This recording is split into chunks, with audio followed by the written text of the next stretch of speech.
Welcome back. Let's go back to the parking lot and hear more from this consumer. So when you look at food processors out there and the people that produce the food and market the food to you and anything on the grocery shelves, what do you think they need to do to communicate better to you about, let's say, any wholesomeness or healthiness or safety attributes that they have in you? How would you like to be communicated with? I think the packaging can do it. There's, I know now at No Frills they have actually bacon that has not been no vaccinations, no preservatives, no whatever, and that's kind of a new thing, and that's exciting to see. You mentioned vaccinations. Why is that important to you? Oh, there's things in our vaccinations that are not good for our bodies, that are not life-bringing, that are not natural, that don't belong in our bodies. Do you have any specific in mind? Mercury, Okay. formaldehyde. Okay. What else? There's a great YouTube video about this from, they took an egg and they spit in it and they put all this weird concoction together and asked people to be vaccinated with it, and they broke a thermometer in it and everyone was like, oh God, no, you're not putting that in me.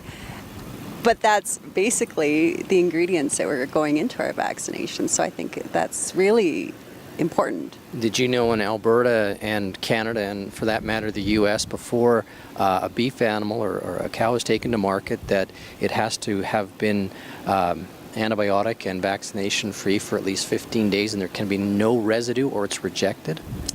I don't think that's long enough.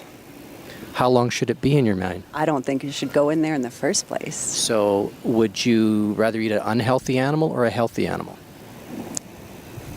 I would, if I only had an unhealthy animal or one that was vaccinated and treated with a whole bunch of stuff, I would just not have any. That's quite a choice. Okay. Well, there are sun gazers. Okay. So when you look at the growth hormones in animals, what are your thoughts on those? Oh, I don't think it's good. I don't think it's good for our children. I don't think it's good for us. I don't think it's natural. Young boys have breasts now. That's not normal. Okay, so every animal has growth hormones in them. You know that, right? Natural ones. Yes. I believe there's a big difference between natural ones and having an excess of growth hormones. I was actually reading a thing the other day about growth hormones, and that they found that this one ingredient in them actually created cancer.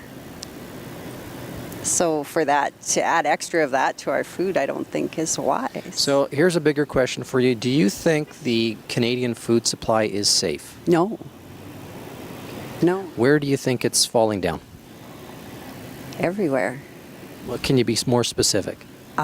Genetically modified foods. In Germany, they're not even allowing genetically modified food. It's become socially unacceptable. There's enough awareness about it that it's just not an option. Anywhere else? Well, the pesticides, the herbicides we need to have food that has not been messed with, because it messes with us. It's at our foundational level. Have you ever heard of the Canadian Food Inspection Agency? Yeah, I wouldn't trust them too far. Well, tell me why. Because they're saying aspartame is okay to eat. It takes 2 seconds on the internet to look that up to know that it's not. So you have difficulty with their credibility? Yeah, oh yes, yes. So this is a government agency that employs a lot of scientists to ensure that the food supply is healthy and safe according to standards set by the government, and you don't feel that you can trust that source?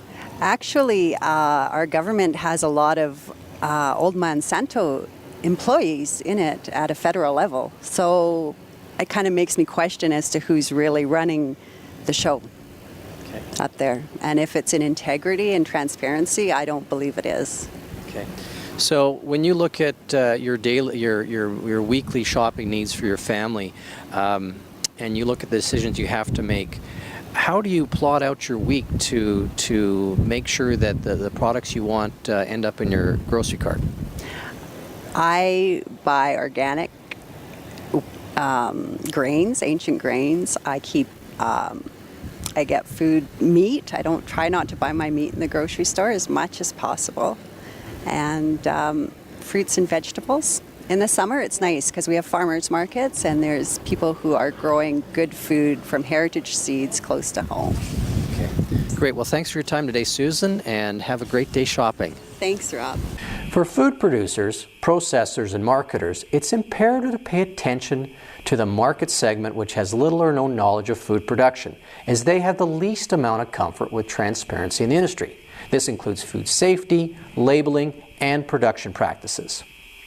By listening to these types of consumers, agribusiness and producer groups can understand consumer perceptions and design strategies to create trust and loyalty from this segment. So here are a couple takeaways from this consumer. Susan mentioned that she got her food information from two main sources, the internet and Dr. Oz. Are these sources credible?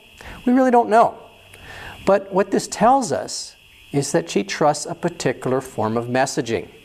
This is usually in the form of Facebook posts, blog discussions, and sharing of YouTube videos. In order to reach this consumer, the industry will need to positively influence her social groups through electronic media and key personalities who can lend credibility to the food production and safety discussion. Susan is skeptical. She shares the view that today's farms are large corporate-controlled entities. She wants to buy her food from local producers because she believes they are handling food in a safe manner. The opportunity here is to get this consumer to experience aspects of food production. For example, farm visits, where one-on-one relationships are created between producer and consumer. This will go a long way to building trust with somebody like Susan.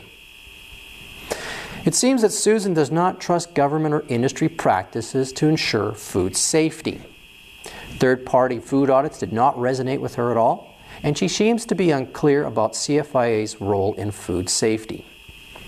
Perhaps greater transparency and consumer-focused education is needed for Susan to have confidence in these systems. When we come back, we'll take a quick look at how some organizations are responding to Susan's perceptions. We'll take a look at how grocery retailers like Sunterra Markets approach food safety. We'll also take a quick look at traceability certification for a new producer group, as well as get an update on an approach called the One Health concept in animal agriculture.